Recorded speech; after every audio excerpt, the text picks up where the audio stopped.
Good morning, students. I am your EVS teacher.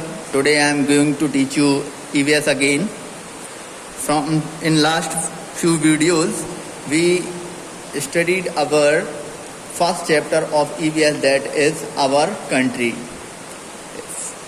In which book? In your EVS course book.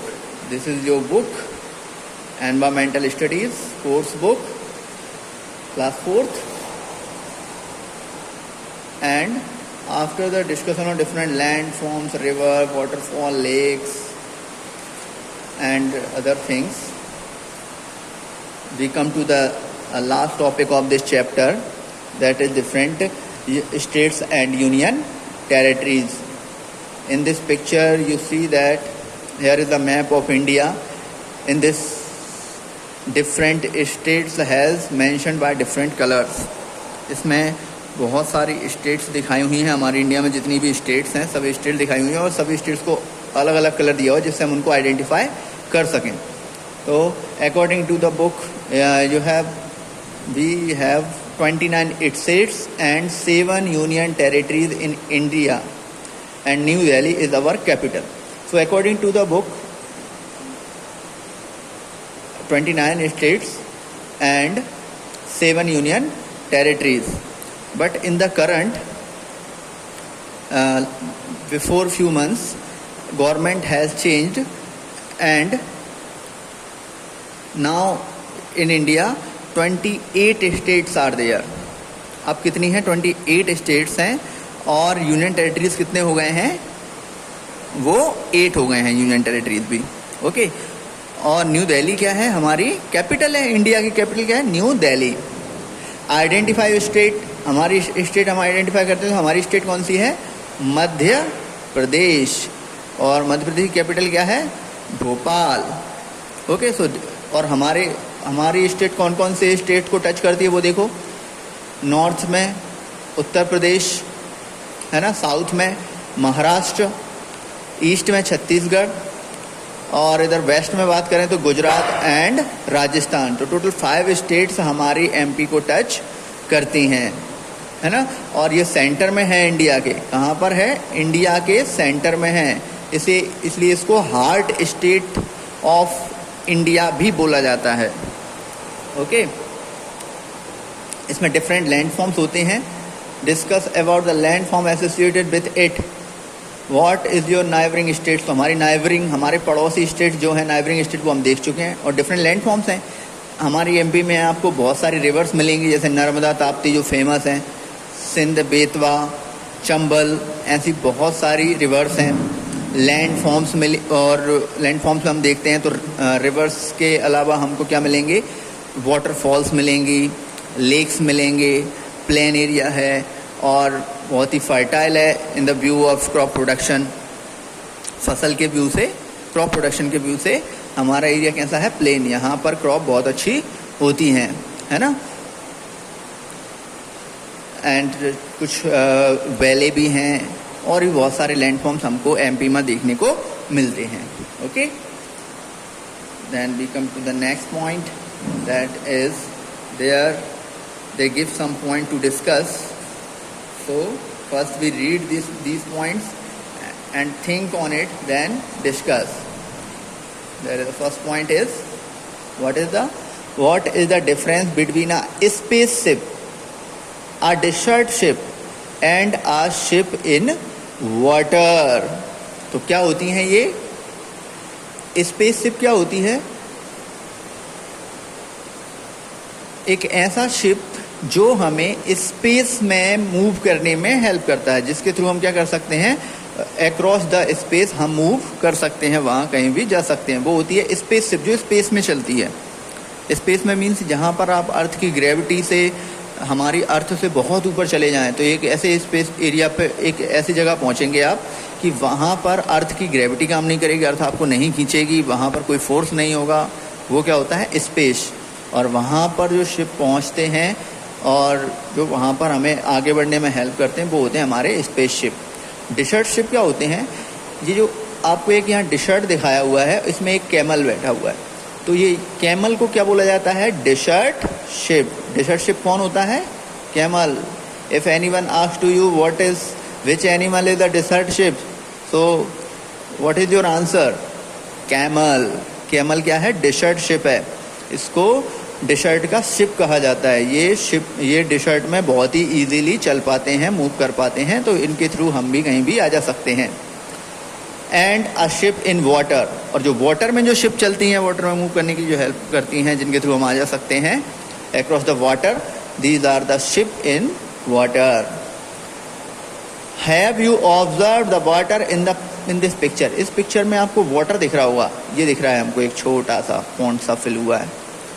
What is this area in the desert called? Desert में इस area को हम क्या कहते हैं? ऐसा area डिशर्ट में जहाँ पर पानी थोड़ा सा इकट्ठा होता है, कुछ प्लांट्स होते हैं, वो एरिया कौन सा होता है? उसको हम बोलते हैं oasis. OASIS. Okay, oasis. Then come to the next point. What do we call the huge mountain in the north as Himalaya?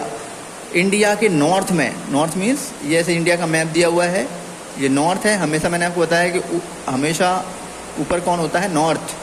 और इधर डाउनवर्ड डायरेक्शन में कौन होता है? साउथ. इधर कौन होता है? East, west. ओके, तो नॉर्थ की पूछ रहे हैं. तो यहाँ पर जो एक माउंटेन्स का पूरा सीक्वेंस है, बहुत सारे माउंटेन्स हैं, उनको एक बड़ा माउंटेन है, उसको माउंटेन को हिमालय क्यों कहा जाता है? ये इनका क्वेश्चन है. Y?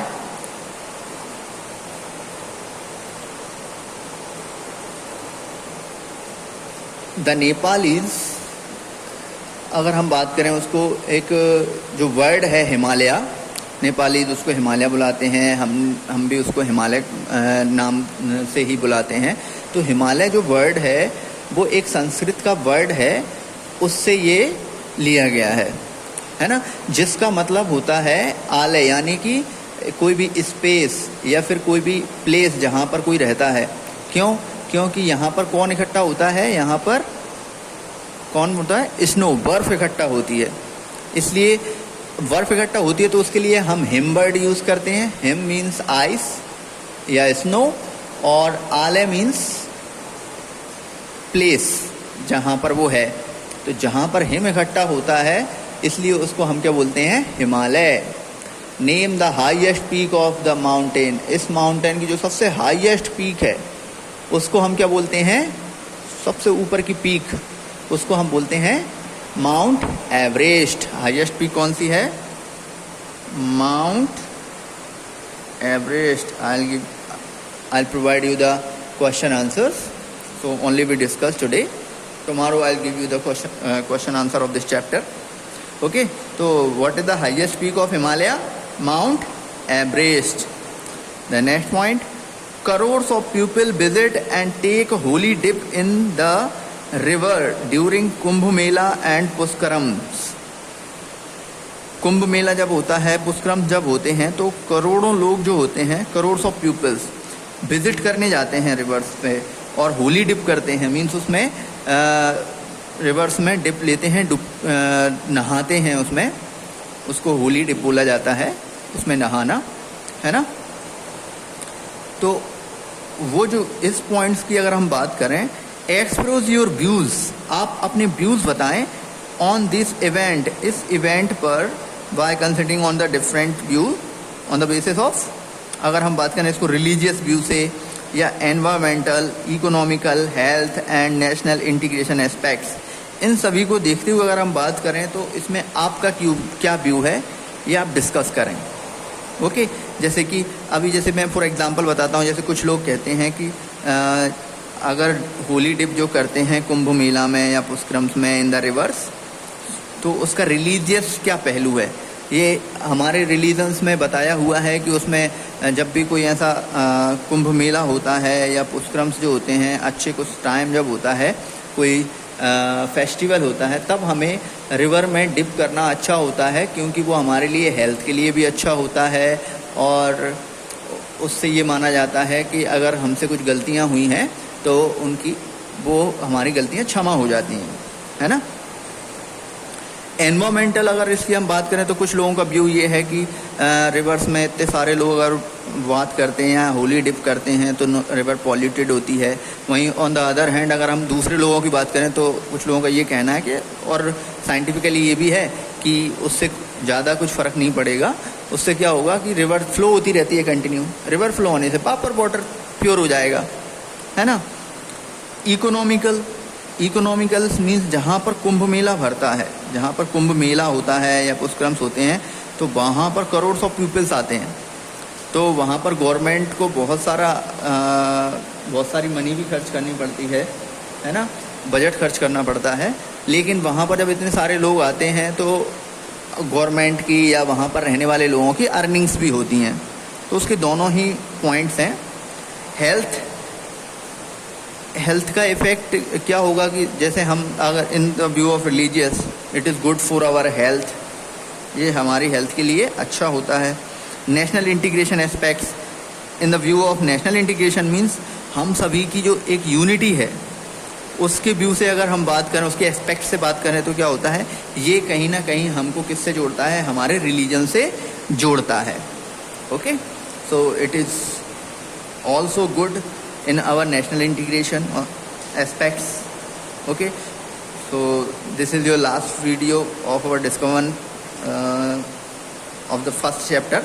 So today our first chapter is finished.